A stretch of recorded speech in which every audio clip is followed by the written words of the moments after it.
नमस्कार। जीवन यात्रा यूट्यूब चैनल में मैं आप सबका स्वागत करती हूँ, अभिनंदन करती हूँ। आज हम अथर्ववेद के 13वें अध्याय के पहले सूक्त में परमात्मा ने क्या बताया है, इसके बारे में जानते हैं।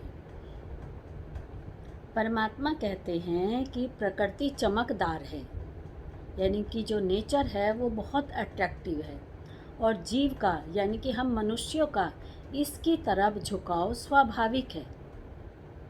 लेकिन जब मनुष्य इन प्राकृतिक भोगों में अपने विनाश का अनुभव करता है, तब प्रभु की ओर झुकता है और स्थायी सुख को प्राप्त करने वाला होता है।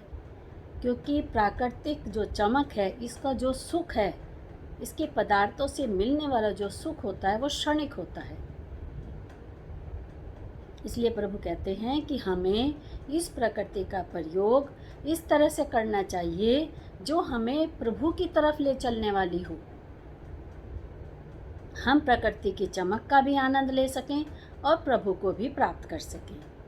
अब ये सब कैसे होगा, इसके बारे में प्रभु कहते हैं कि जब हम सभी प्राकृतिक पदार्थों में प्रभु की महिमा को देखते हुए इन सब पदार्थों का सेवन करेंगे, तब हम प्रकृति की चमक का भी आनंद ले पाएंगे और प्रभु को भी प्राप्त करने वाले होंगे। क्योंकि प्रभु सभी पदार्थों में वास करते हैं, इसलिए हमें प्रकृति के सभी पदार्थों में प्रभु की ही महिमा को देखना चाहिए कि ये सब जो चमक है ये प्रभु की महिमा से ही है।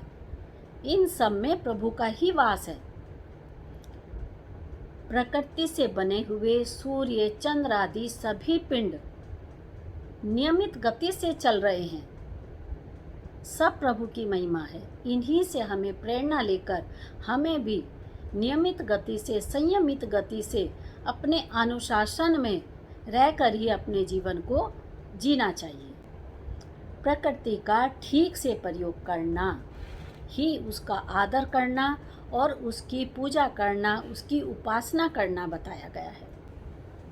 जैसे कि हमारा शरीर ये भी प्रकृति है, ये भी प्रकृति से बना हुआ है, तो शरीर रूपी रथ की सुरक्षा करना भी इस शरीर की पूजा है, इस शरीर की उपासना है, क्योंकि इसी में प्रभु का भी वास है।